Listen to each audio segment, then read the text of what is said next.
So everybody, it's your boy Yarel. Welcome to another episode of Spilling All the Tea. Today we're doing some reality, and as you tell by the title, Love and Hip Hop New York Season 5, Episode 1. As you can see, I went ahead and I got some good notes from this particular episode, but what I wanted to do for you guys is I went back to Season 4, every episode for you. And of the major characters, I got some notes. So we're going to do some case building because we got some delusion, some delusional you-know-whats.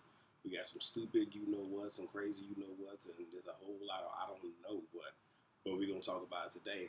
So, of course, since it's spilling tea, had to go ahead and get me some tea, just the Long Island. And, for this recap, I had to make this motherfucker strong because these motherfuckers, Lord have mercy. So, got that, of course, every now and again, y'all gonna see me vaping. Hey, I'm just, fucking, I'm gonna vape right now.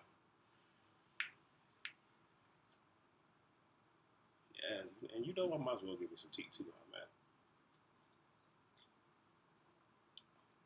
Ooh, yeah, that's gonna do it. And y'all see I put in the gobble, I'm trying to be a little bougie right now, okay? So, in starting off, Season 5, we have Yandy, and if I could just be up front, I like the fact that compared to other seasons, she's not as messy, and she's the most level-headed out of everybody right now. But I will say, I'm kind of getting tired of her damn storyline. It was all last season just waiting for my DC, doing some work, waiting on my DC. Got it. You were down as right quick before I even finished. For all these Love and Hip Hops, I'm going to give y'all a fair warning. There may be a gratuitous use of the word bitch. I don't want y'all to take offense. If you take offense, go ahead and click the hell off this. Go someplace else. You can go to the left, to the right. I don't really give a damn. Just letting y'all know the word going to come. But, this bitch, I'm kind of getting tired of it. It's like, you really ain't got much of a storyline. And based on what I see, your storyline really not going nowhere. Just saying. It's almost like she the Nene of Love and Hip Hop. Where, they got a little bit of her there, but she ain't doing that. So, she, waiting on Mendici to come home. Like I said, he is out on bail. Pretty much all that really is. She goes, she embraces him. Hunky-dory, love you. Waiting on you a long time. And, one thing I will say about Yandy, she a down-ass bitch. And I have to respect that. That loyalty that you waited for this man. Now, would she have waited 20 years if he got 20 years? I don't know. But I'm just saying, the fact that she waited, I can respect that. Now we go from there to Miss Erica Mena and Cynthia. I think it's Montana, Hannah Montana. I don't really fucking know, but damn, her name's Sam. And, well, it starts off with just Erica, so we don't know who the fuck she with, but, she got wine glass with two, with like orange juice and maybe got some damn vodka in there, I don't fucking know. And it's like, who the fuck is it? It's Sin. Kind of looking down at my nose, they back together. Now, y'all noticed from my first video, I go off on tangents. Here's tangent number one. Let me find my Erica Mena file. Here it is. So, we see that Erica Mena really ain't the best person to be in a damn relationship with the dumbness and the messiness that she does. I'm not going to go too much into detail on what y'all she paint right now. But the fact that you bring this girl in, she even said, I never do girls for you, I'm doing this for you, all this other stuff. And you bring her into your chaotic world. Not even sure if she warned her about this. Hope she did. But, she knows about Rich. Not really feeling Rich. You really didn't know him and you really know the situation. Of course, you don't know one side, that's what you were told, but still it's one of those things where, until you truly girlfriend, you probably shouldn't have been saying nothing, but there you go. And Rich like, come sit on Dad's lap. She sat on Dad's lap, got some affection. And she told Sin blew up, don't let it happen again. Right there. If she was that easily seduced and just sat on Daddy's lap and gave Daddy some kisses, Should have been a fucking sign right there. But you take it back because you know you cool with it. Okay, that's you. But then you find out they've been fucking, and then you flip out. Then you see the reunion, and it's just like you're mad because it's all about Rich and Erica, and it ain't about you. And one of those where I don't know if I can forgive you yet. So I'm gonna say this: we all know what's going on in the news right now, blogs, all that other stuff. We've already seen the trailer, and if you watch the episode, you're gonna see what's to come. But it's one of those where it's just like, really, bitch, you should have saw what is going to come later down the line. But if she had already stepped out twice at the second time they actually have sexual relations, you don't understand. But anyway, Sin tells Erica that she's mad because she kissed Bow Wow on TV. And Erica, man, you know, she a G. I'm going to be honest with you. She got moves like a bruh. She got some game, you know. But she was like, there's no right, there's no wrong.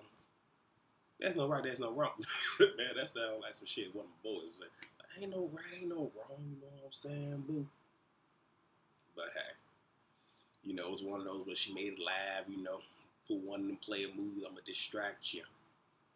But, you know, hey, I digress. You know what's saying? All y'all, if it worked for y'all, do y'all. So then we move to Amina and Peter. And, you know, they're going to, you know, the doctor to see what the sex of the gender of the baby is going to be. You know, find out that it's a girl. 5 months, congratulations. And, you know, they move back in, but, you know, you can see that she is expecting things to be different.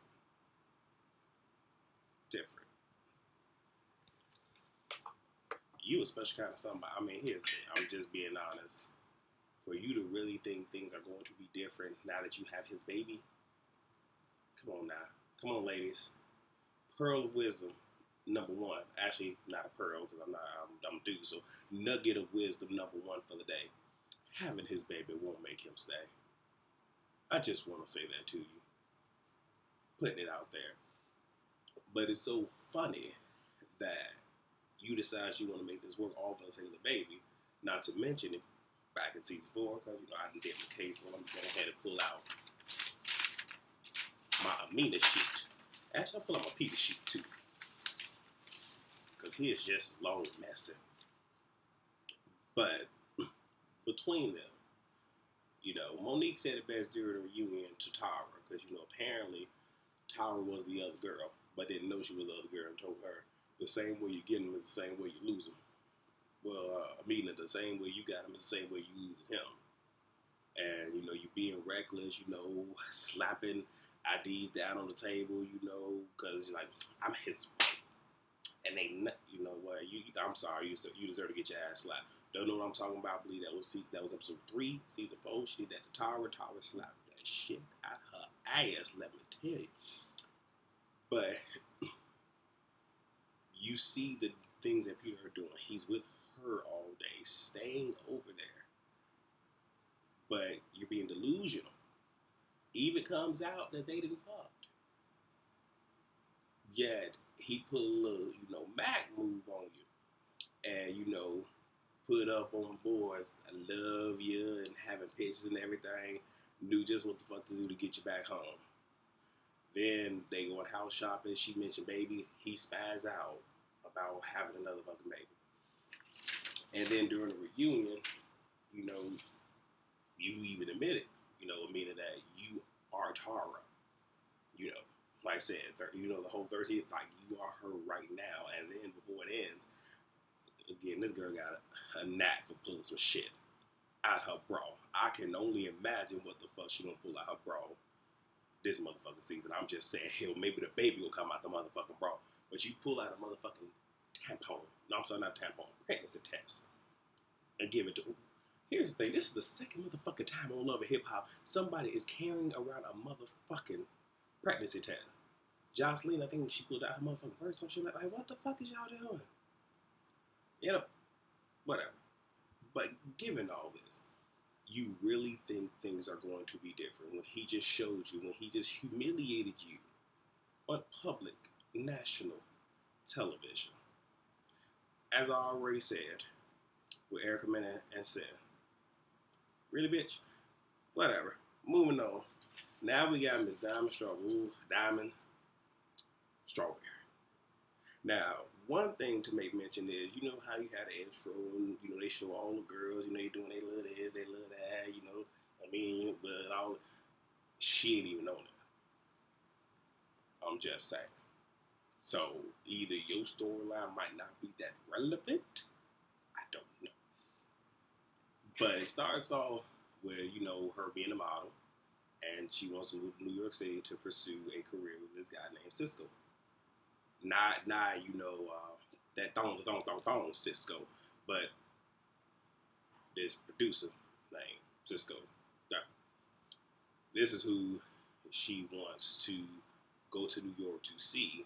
Now she's making it seem as if I'm going for both modeling and for this relationship. But the way that it looks to me, and I'm pretty sure everybody else, it seemed like modeling and everything else taking a back seat to just this individual.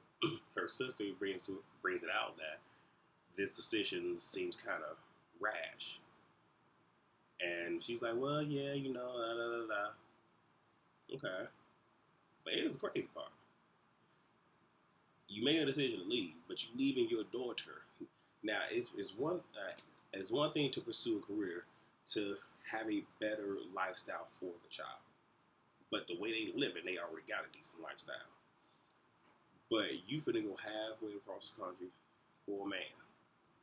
When, you know, a little bit late, hold on, wait, let me make sure that, yep. They've been dating 2 years. They even had a conversation, you know, which is attached to that whole scene. And, you know, she says that, hey, I'm thinking about moving to New York to be with you. Now, she just said be with you. Nothing about modeling. But when he did it, pay attention to that face, he was just like, whoa. Now, here's the thing. Like I said, I watch people. When that happened, right there, that red flag. I wish I had a flag so I could wave that motherfucker. That was a red flag. Like, if he doing all that and there's no warm embrace, that's telling you something. The fact that you don't know what he does when he's back in, you know, New York, kind of an issue. He even says they have a don't ask, don't tell relationship. She don't ask, I don't tell. Okay, I need some tea on that one. I'm just saying, I don't know if I should call her, you know, again, here comes where I don't know if she a stupid bitch, delusional bitch. I don't know which one she is, but something ain't right up there. I'm just saying.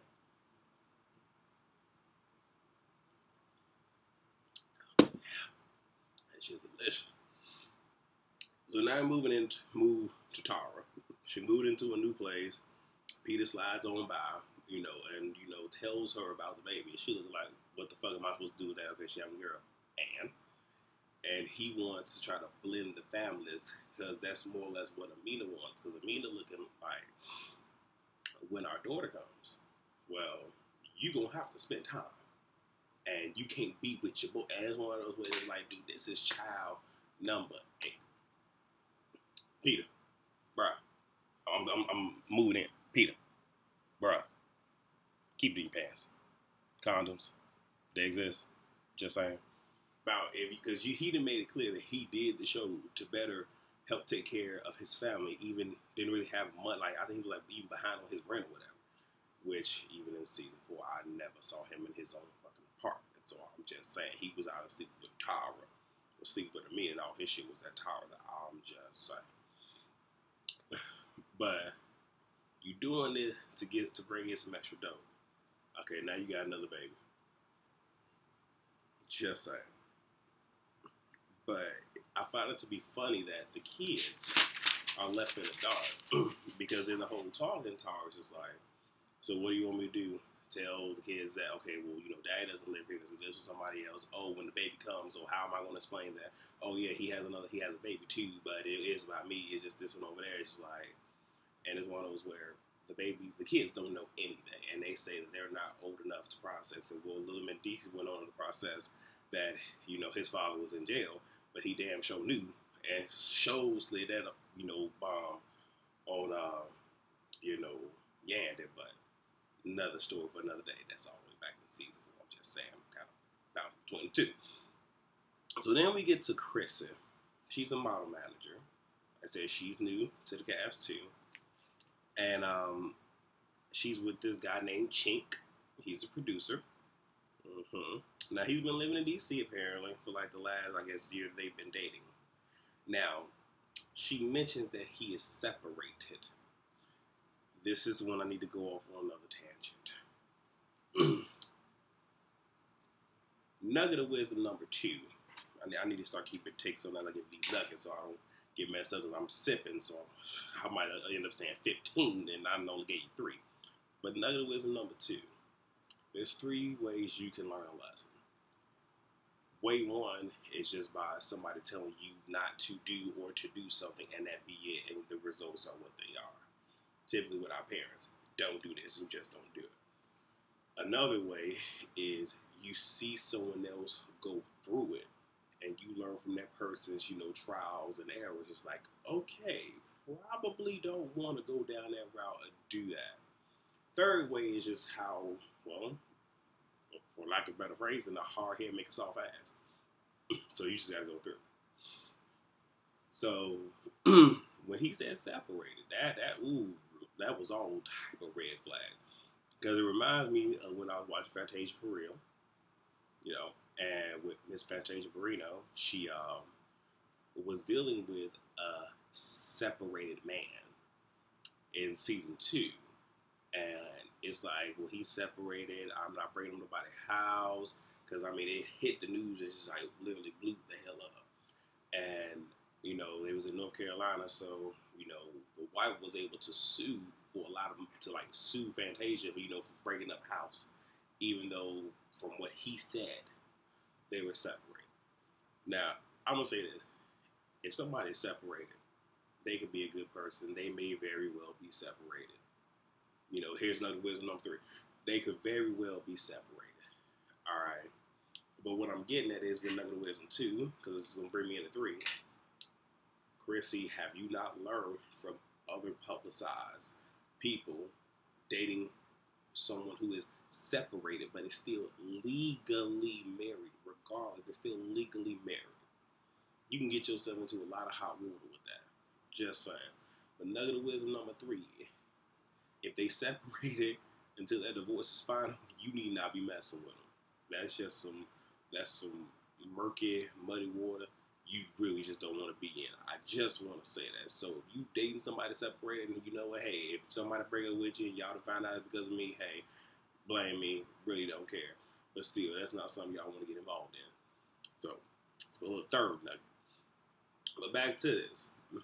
He's separate. And he even, he even says that he is taking it slow because he wants this divorce to take its course, but he wants it to now take its course. When he said it, I automatically got thrown. It's like, oh, that's some straight, I'm trying to hustle your ass type shit. Like, you want your cake and eat it too. But he even said that for the sake of the children, they have to take this slow and do it delicately. I could somewhat see that, but if y'all decided y'all was going to divorce, you really can't shield your children from everything. There's going to be some pain. There's going to be some hurt, especially when it is all said and done. So no matter how much you want to say them, there's still going to be some pain. Just saying, Pepper. So let me see what else we got. So when she states that, well, I have been patient now. I had so many red flags with this dude. This brother was slick. He literally gets, because they on 2 separate couches, he gets off his couch and sits over there next to her. Mac move. That's one of the moves where it's just like, all right, I need to, shorten the gap between you and I. Then they start caressing the hand and everything. So now she getting a little hot and bothered, totally forgetting what the hell they talking about. What happened? Conversation pretty much was dropped after that. So, yeah, that was straight up Mac/play move. I'm just saying, I know dudes probably won't get mad because I can't be telling all the Mac moves and whatnot. Damn it, Steve Harden already started. Think like a man, so you know what, I'm just giving y'all this from my perspective. I'm going to hit this drink then, and I'm going ahead and pick back up with Miss Yonda.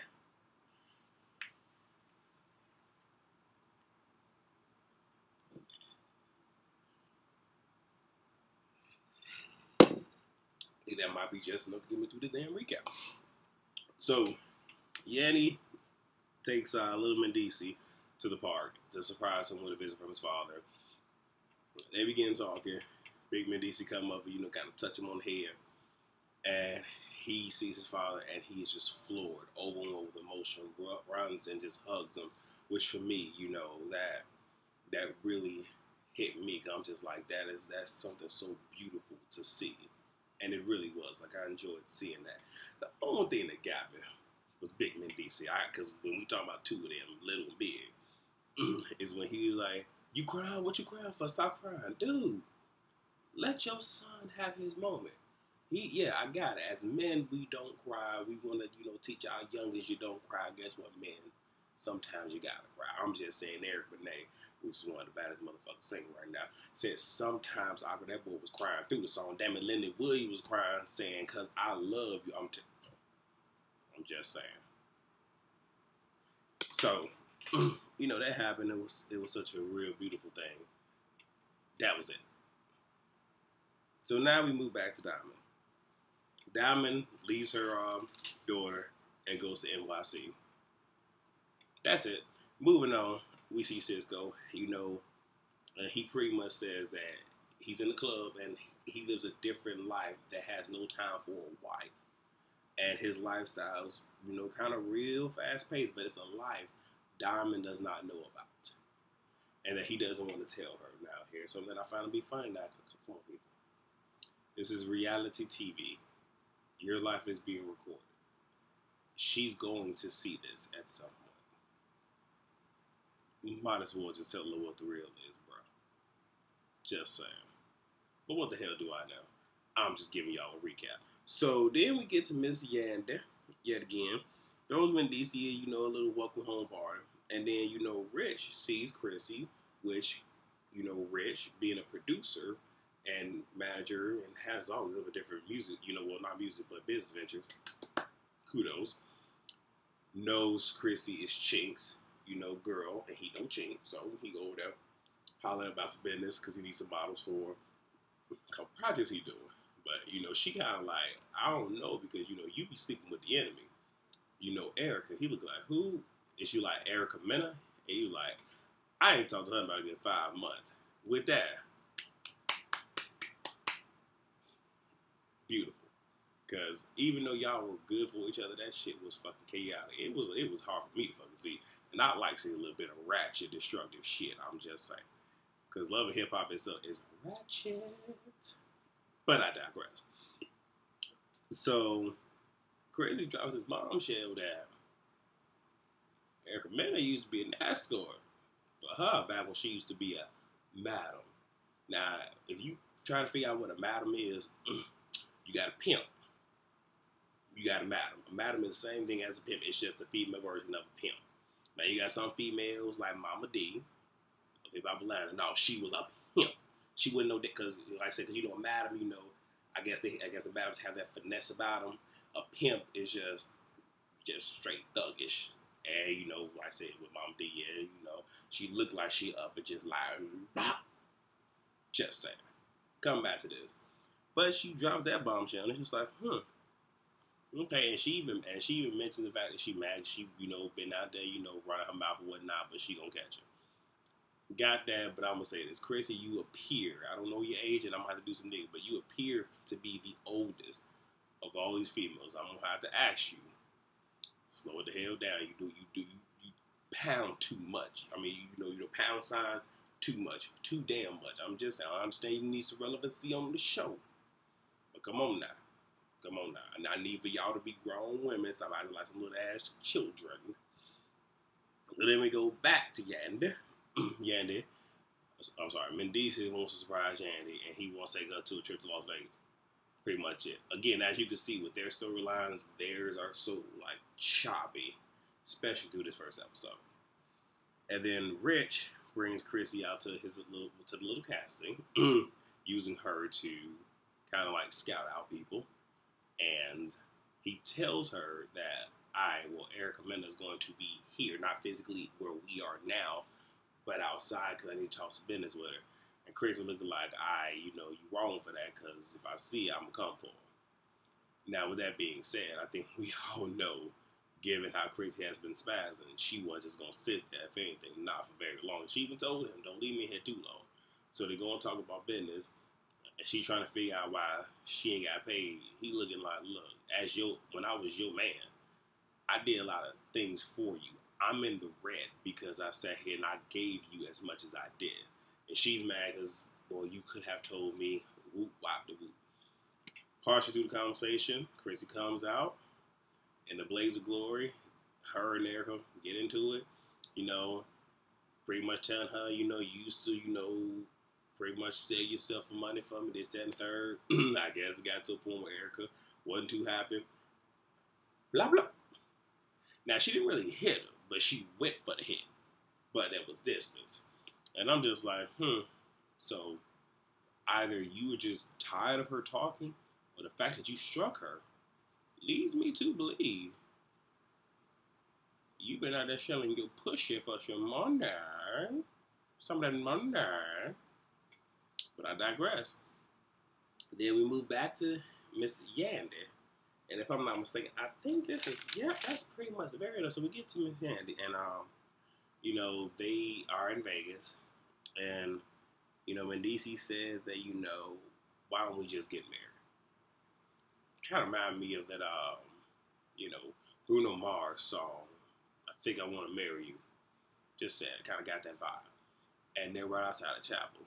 And she was like, okay. Yet she goes in there and she's like, I can't do this. Here's the thing. If you know you can't do it, and I think it has something to do with the vows or even the dialogue that, the person wedding them said that made her rethink it. But come on now. I think it probably would have been better if you really knew you didn't want to do it. Let him down in the car. Yeah, I said car. In the car, not in the chapel. And then it stops there. And then from there, they go ahead and show us what is to come in the next season, or the remainder of this season. And it looked like things gonna get juicy. So, I don't want to really spoil that. But I still want you guys to go ahead and I want you guys to see, this first episode. So hopefully, in watching this, you guys enjoyed. Me, I probably, like I said, I didn't really go over the top too much because it really wasn't much that happened.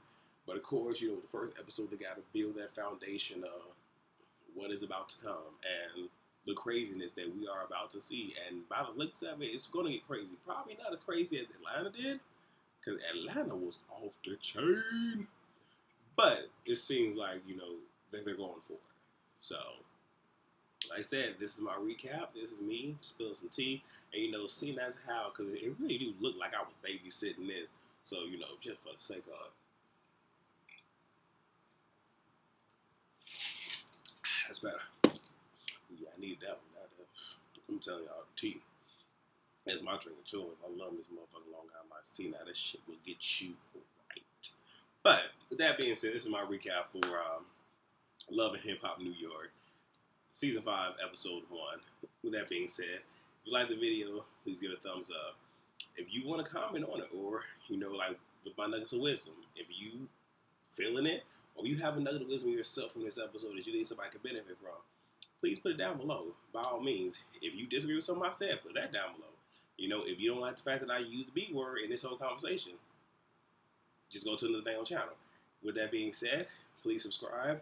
I'm going to do my best to keep on giving you guys more and more. If there's other shows that you would like me to look at, please let me know. If you have any questions, whether it be relationship or whatever, like I said, leave them down, or you can email me. You can email me at spillingallthetea, all together, at gmail.com. You can also follow the Twitter for this particular station, and it's tea spilling, and that one's at Twitter. So with that being said, you guys, thank you so much. I done poured out a tea. Hopefully you done caught it in your glasses. Go ahead and take it down.